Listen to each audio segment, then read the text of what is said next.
We begin tonight at 6 with the Johnson County coroner now working to learn how a Greenwood mom and her son ended up dead inside of their home. And tonight we've now learned that the mom was pregnant with another child. Those bodies discovered yesterday during a welfare check at a home on Greenway Street. Ashton Hackman joins us now live outside the coroner's office in Franklin. And Ashton, we know that that autopsy was set for 1 o'clock today. Any news on the investigation and an update after that tonight? Well, Scott and Anne-Marie, we've learned today that 33-year-old Karen Clay and her 3-year-old son Carter, they were the ones both found inside their home on Greenway Street yesterday. And as you mentioned, we just learned within the last few minutes that Karen Clay was indeed pregnant and in the 3rd trimester. Now, the coroner is telling us they are not releasing the cause of death just yet because Greenwood police are still conducting their investigation. That, of course, will help put a much clearer picture for us of what exactly happened inside that home. Now, here's where this all started. It started with the welfare check yesterday in Greenwood. Officers went to the home, and when they went inside, they found the bodies of Clay and her son. Sources told us their bodies showed signs of decomposition, and investigators went in and out of the house all afternoon taking pictures and collecting evidence. One neighbor told us she was shocked and saddened to hear what happened next door. It makes me sick.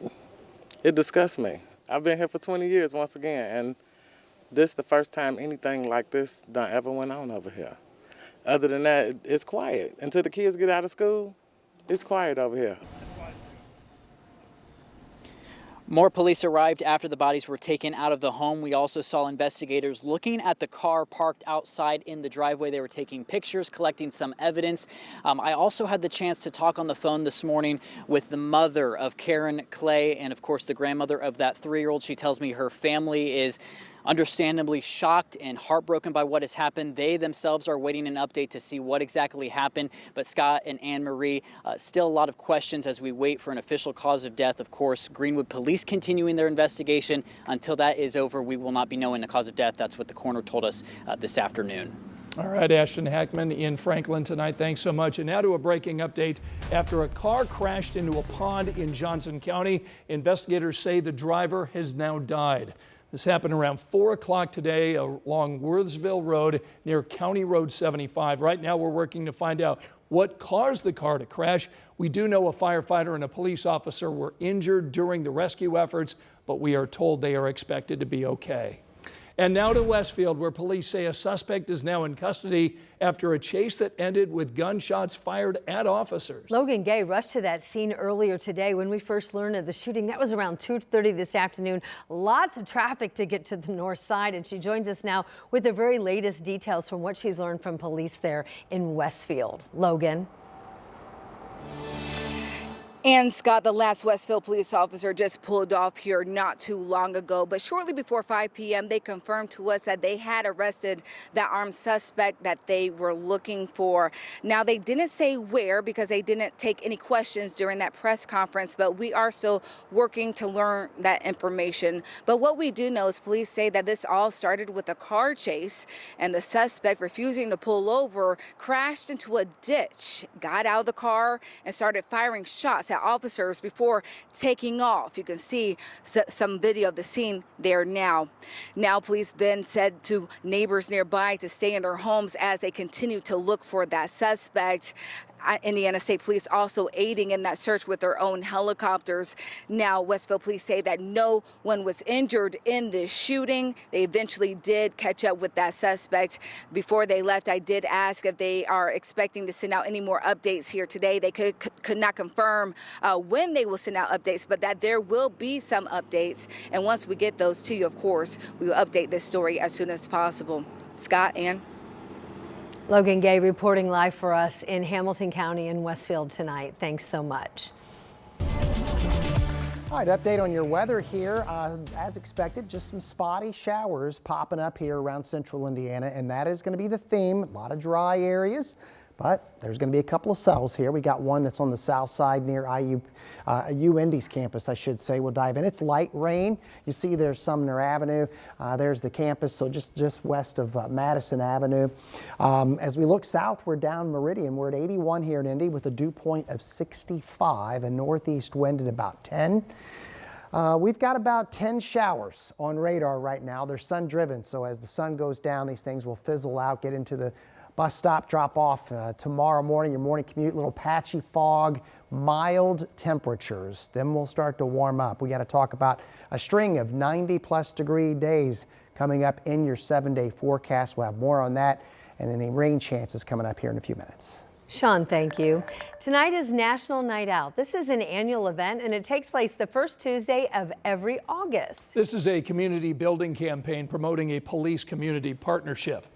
There are several events taking place this evening. We want to give you a live look at a park. This is near 34th and Boulevard on the north side of Indy. This is a time for the community really to come together and meet local law enforcement and have a little family fun too.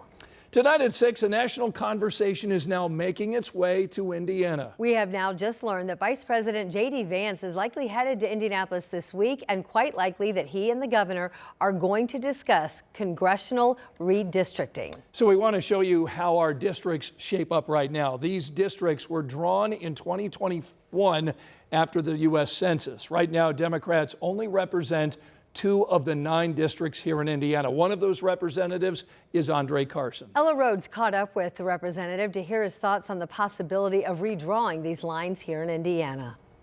Texas is the first to bring up the controversial topic of congressional redistricting, a way for one party to have more seats in the House of Representatives. Now that conversation is in the Hoosier state.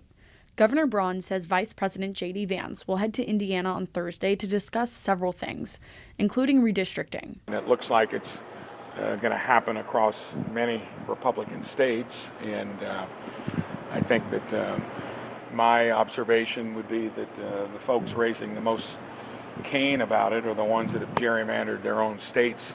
Indiana District 7 Representative Andre Carson says redrawing the map is unethical. I'm urging Indiana lawmakers to be bold. Listen, we want free and fair elections. That's what the Democrats have advocated for.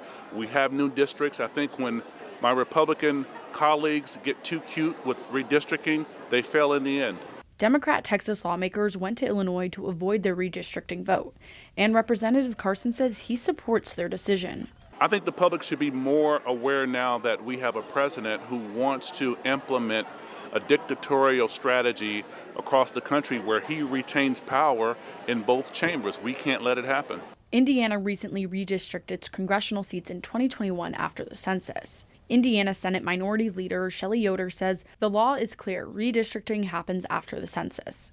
Yoder said in a statement, "I sincerely hope our state's leadership will rise above this moment and reject any effort that puts power over Hoosiers." Governor Braun told 13 News he knows it's not typical to redistrict outside of a census. When asked if there would be a special session for redistricting, the governor says it's just a discussion.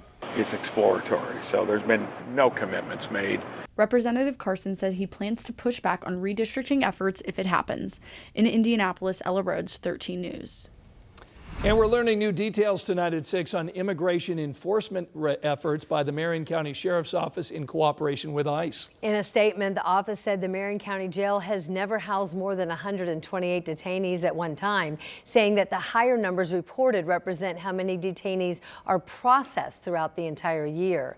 The federal government right now pays $75 per day for every detainee held in the jail. You can find their full statement about this online right now if you head to our website at WTHR.com.